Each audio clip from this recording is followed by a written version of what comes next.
IAS ഉദ്യോഗസ്ഥരുടെ സ്ഥലം മാറ്റത്തിനും നിയമനത്തിനും സിവിൽ സർവീസ് ബോർഡിന്റെ അനുമതി വേണമെന്ന നിബന്ധന ഒഴിവാക്കുന്നതിന് വേണ്ടിയാണ് സർക്കാർ ഹൈക്കോടതിയെ സമീപിച്ചത്. നിബന്ധന ഒഴിവാക്കിയാൽ തങ്ങൾക്ക് ലഭിച്ചുകൊണ്ടിരിക്കുന്ന സംരക്ഷണം പൂർണ്ണമായും ഇല്ലാതാകുമെന്ന് അസോസിയേഷൻ കരുതുന്നു. അതിനാൽ സർക്കാരിന്റെ ചൊൽപ്പടിക്ക് നിൽക്കേണ്ടെന്നാണ് തീരുമാനം. തദ്ദേശ നിയമസഭാ തെരഞ്ഞെടുപ്പുകൾ പടിവാതിക്കലെത്തി നിൽക്കെ സർക്കാർ സമാനതകളില്ലാത്ത പ്രതിസന്ധിയിലാണ് എത്തിച്ചേർന്നിരിക്കുന്നത് എന്ന് IASകാർ തിരിഞ്ഞാൽ ഭരണ പ്രതിസന്ധി ഉറപ്പുമാണ്. IAS അസോസിയേഷനെതിരെ കോടതിയെ സമീപിക്കാനുള്ള സർക്കാർ തീരുമാനം തെരഞ്ഞെടുപ്പ് മുന്നിൽ കണ്ടുകൊണ്ടുള്ള രാഷ്ട്രീയ തീരുമാനമാണെന്ന് ആക്ഷേപവുമുണ്ട്. തങ്ങൾക്ക് താൽപര്യമുള്ള ഉദ്യോഗസ്ഥരെ പ്രധാന സീറ്റുകളിൽ ഇരുത്താനും അല്ലാത്തവരെ ഒതുക്കാനും ലക്ഷ്യമിട്ടുകൊണ്ടുള്ള നീക്കമാണ് സർക്കാർ നടത്തുന്നത് എന്നാണ് പറയപ്പെടുന്നത്. ലോകബാങ്ക് ഫണ്ട് സർക്കാർ വകമാറ്റിയതിന് പിന്നാലെയാണ് B അശോകിനെ കൃഷി വകുപ്പിൽ നിന്നും നീക്കാൻ ശ്രമം ആരംഭിച്ചത്. എങ്കിലും ഇത് നടപ്പാക്കാൻ കഴിഞ്ഞിട്ടില്ല. അശോകിന്റെ സ്ഥലം മാറ്റങ്ങൾ ചട്ടവിരുദ്ധമാണെന്ന് കാട്ടി കേന്ദ്ര അഡ്മിനിസ്ട്രേറ്റീവ് ട്രിബ്യൂണൽ തടഞ്ഞതോടുകൂടിയാണ് IAS ഉദ്യോഗസ്ഥരുടെ നിയമന വ്യവസ്ഥയിൽ ഇളവ് തേടി സർക്കാർ ഹൈക്കോടതിയെ സമീപിച്ചത്. ഒരാളെ ലക്ഷ്യമിട്ട് സർക്കാർ തുടക്കമിട്ട പോരാട്ടം സംസ്ഥാനത്തെ IAS ഉദ്യോഗസ്ഥരെ ആകെ ബാധിക്കുന്നതായി മാറി. ഇതാണ് ഉദ്യോഗസ്ഥരും സർക്കാരും തമ്മിൽ തെറ്റാനുള്ള പ്രധാന കാരണം.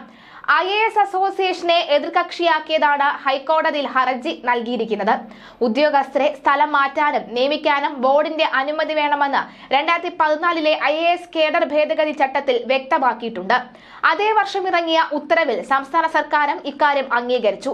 ഇതിൽ മാറ്റം വരുത്താൻ സർക്കാർ പിന്നീട് ശ്രമം നടത്തിയെങ്കിലും ബോർഡിന്റെ അനുമതി നിർബന്ധമാണെന്ന് കാണിച്ച് 2023 നവംബറിൽ കേന്ദ്ര അഡ്മിനിസ്ട്രേറ്റീവ് ട്രിബ്യൂണൽ IAS അസോസിയേഷന് അനുകൂലമായി ഇടക്കാല ഉത്തരവ് പാസാക്കി. അതിനുശേഷം സർക്കാർ ഈ വ്യവസ്ഥ അംഗീകരിച്ചു. അശോകിനെ സ്ഥലം മാറ്റുന്നതിന് ഈ വ്യവസ്ഥ തടസ്സമാകുമെന്ന് കണ്ടതോടുകൂടിയാണ് സർക്കാർ വീണ്ടും നിയമ പോരാട്ടത്തിന് ഇറങ്ങിയത്. തന്റെ സ്ഥലം മാറ്റങ്ങൾക്ക് ബോർഡിന്റെ അനുമതി തേടിയില്ല എന്ന് കാട്ടി മുൻ ചീഫ് സെക്രട്ടറിക്കും നിലവിലെ ചീഫ് സെക്രട്ടറിക്കുമെതിരെ അശോക് കോടതിയലക്ഷ്യ ഹർജി നൽകി. ഇതിൽ നിന്നും രക്ഷപ്പെടാൻ കൂടിയാണ് ബോർഡിന്റെ അനുമതി ഒഴിവാക്കണമെന്ന ആവശ്യവുമായി സർക്കാർ കോടതിയെ സമീപിച്ചത്. അശോകനെ തദ്ദേശ ഭരണ പരിഷ്കാര കമ്മീഷൻ ചെയർമാൻ ആക്കിയതും പിന്നീട് ഗതാഗത വകുപ്പിന് കീഴിലുള്ള KTDFC ചെയർമാൻ ആക്കിയതും സ്റ്റേ ചെയ്ത ട്രിബ്യൂണൽ നടപടിക്കെതിരെയും സർക്കാർ ഹൈക്കോടതിയിൽ പ്രത്യേക ഹർജിയിൽ നൽകിയിട്ടുണ്ട്. 2 നിയമനങ്ങൾക്കുള്ള സ്റ്റേ നൽകണമെന്ന് ആവശ്യപ്പെടുന്ന സർക്കാർ അദ്ദേഹത്തെ എവിടെയാണ് നിയമിക്കുന്നത് എന്ന കാര്യത്തിൽ വ്യക്തത വരുത്തിയിട്ടില്ല. ഉദ്യോഗസ്ഥ ഭരണ പരിഷ്കാര വകുപ്പിൽ പ്രിൻസിപ്പൽ സെക്രട്ടറിയായി അദ്ദേഹത്തെ സ്ഥലം മാറ്റി ഉത്തരവും ഇറക്കി. അത് നടപ്പാക്കുന്ന ട്രിബ്യൂണൽ തടഞ്ഞു. സിവിൽ സർവീസ് ഉദ്യോഗസ്ഥരുടെ സ്ഥലം മാറ്റങ്ങൾ, നിയമനങ്ങൾ എന്നിവയ്ക്ക് മേൽനോട്ടം വഹിക്കുന്ന സമിതിയാണ് സിവിൽ സർവീസസ് ബോർഡ്. രാഷ്ട്രീയ ലക്ഷ്യത്തോടെ സ്ഥലം മാറ്റുകയോ നിയമിക്കുകയോ ചെയ്യുന്നില്ല എന്ന് ഉറപ്പാക്കാൻ സുപ്രീം കോടതിയുടെ നിർദ്ദേശപ്രകാരം രൂപീകരിക്കപ്പെട്ടതാണ് സിവിൽ സർവീസ് ബോർഡ്. ചീഫ് സെക്രട്ടറിയുടെ നേതൃത്വത്തിലുള്ള സമിതി മുതിർന്ന സിവിൽ സർവീസ് ഉദ്യോഗസ്ഥർ എന്നിവർ ഇതിൽ അംഗങ്ങളാണ്. ഇതിന്റെ അനുമതി വാങ്ങാത്തതാണ് അശോകിന്റെ കാര്യത്തിൽ ചട്ടവിരുദ്ധമായത്. B അശോകിന്റെ നിയമനവുമായി ബന്ധപ്പെട്ടും കാര്യത്തിൽ കേന്ദ്ര അഡ്മിനിസ്ട്രേറ്റീവ് ട്രിബ്യൂണൽ തീരുമാനമെടുക്കട്ടെ എന്നാണ് ഹൈക്കോടതി പറഞ്ഞത്. ഹർജിയിൽ ഗവർണറെ കക്ഷി ചേർത്തും നിലനിൽക്കുമോ എന്ന് ആദ്യം പരിശോധിക്കണമെന്നും chief justice Nitin Jamdar, justice Basant Balaji എന്നിവരുടെ ബെഞ്ച് നിർദ്ദേശിച്ചു. ട്രിബ്യൂണലിന്റെ എല്ലാ ഉത്തരവുകളും അശോകന് അനുകൂലമാണ്. തന്നെ സ്ഥലം മാറ്റിയതിനെതിരെ B അശോക് നൽകിയ ഹർജിയിൽ ഗവർണറെ കക്ഷി ചേർത്തതിനെ സർക്കാർ എതിർത്തതോടുകൂടിയാണ് ഇത്. ട്രിബ്യൂണൽ ഉത്തരവുകൾക്കെതിരെ സംസ്ഥാന സർക്കാർ നൽകിയ അപ്പീല് ഹൈക്കോടതി അടുത്തയാഴ്ച വീണ്ടും പരിഗണിക്കും. ട്രിബ്യൂണലിന്റെ 2 ഇടക്കാല ഉത്തരവുകൾക്കെതിരെയാണ് സർക്കാരിന്റെ അപ്പീല്. കൃഷി വകുപ്പിൽ നിന്നും അശോകിനെ ഈ ഗതാഗത വകുപ്പിനും കീഴിലുള്ള KTDFCയിലേക്ക് മാറ്റിയത് ട്രിബ്യൂണൽ ആദ്യം സ്റ്റേ ചെയ്തിരുന്നു.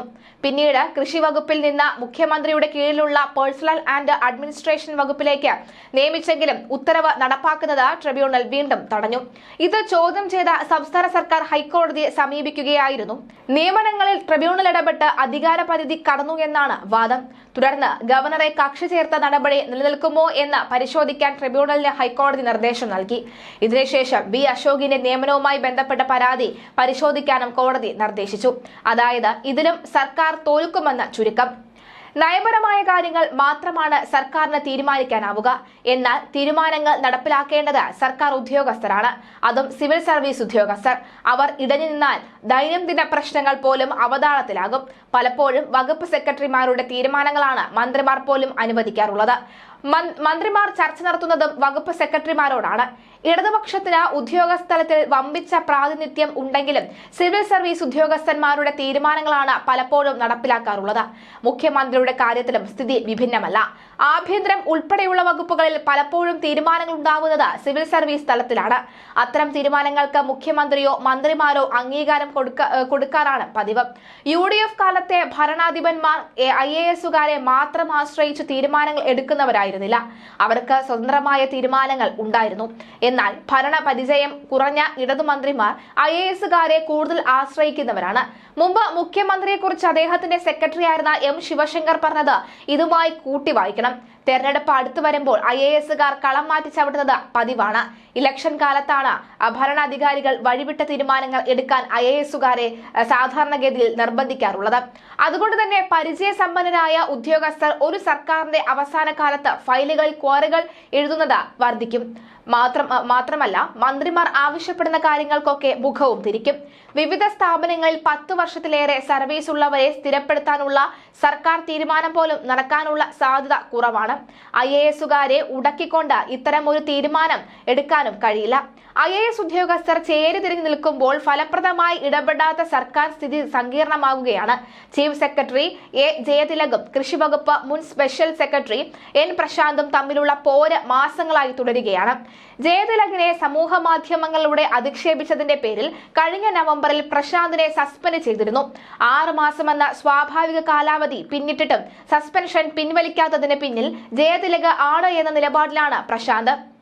ജയതിലകും IAS ഉദ്യോഗസ്ഥനായ K. ഗോപാലകൃഷ്ണനും ചേർന്ന് തനിക്കെതിരെ ഗൂഢാലോചന നടത്തിയെന്നും വ്യാജരേഖ ചമച്ചെന്നും ആരോപിച്ച പ്രശാന്ത് സംസ്ഥാനത്തെ IAS ഉദ്യോഗസ്ഥർക്കിടയിൽ അനൌദ്യോഗിക പവർ ഗ്രൂപ്പ് ഉണ്ടെന്നും തുറന്നടിച്ചു. IAS ഉദ്യോഗസ്ഥരെ ഉൾപ്പെടുത്തി മതാടിസ്ഥാനത്തിൽ വാട്സ്ആപ്പ് ഗ്രൂപ്പ് ഉണ്ടാക്കിയെന്ന ഗുരുതര കുറ്റത്തിന് സസ്പെൻഷനിലായ ഗോപാലകൃഷ്ണൻ എതിരെ നടപടി 6 മാസത്തിന് ശേഷം സർക്കാർ പിൻവലിച്ചിരുന്നു. വിഷയത്തിൽ IAS ഉദ്യോഗസ്ഥർക്കിടയിൽ പ്രകടമായ ഭിന്നതയുമുണ്ട്. സർക്കാരിനെതിരെ കേന്ദ്ര അഡ്മിനിസ്ട്രേറ്റീവ് ട്രിബ്യൂണലിനെ സമീപിച്ച അശോക് അനുകൂല വിധി നേടി. IPS അസോസിയേഷൻ പ്രസിഡന്റും അഗ്നിരക്ഷാ സേനാ മേധാവിയുമായ യോഗേഷ് ഗുപ്ത സംസ്ഥാന സർവീസിൽ മനംമടുത്ത കേന്ദ്ര ഡെപ്യൂട്ടേഷനിൽ പോകാൻ ആഗ്രഹിച്ചെങ്കിലും അതിനാവശ്യമായ അനുമതി നൽകിയില്ല. ഇത്തരത്തിൽ നല്ല ഉദ്യോഗസ്ഥരെയെല്ലാം സർക്കാർ പിണക്കുകയാണ്. ഇവരെല്ലാം സീനിയർ ഉദ്യോഗസ്ഥരായതിനാൽ വിരോധത്തിന്റെ പ്രതിഫലനം താഴെത്തട്ടിലാണ്.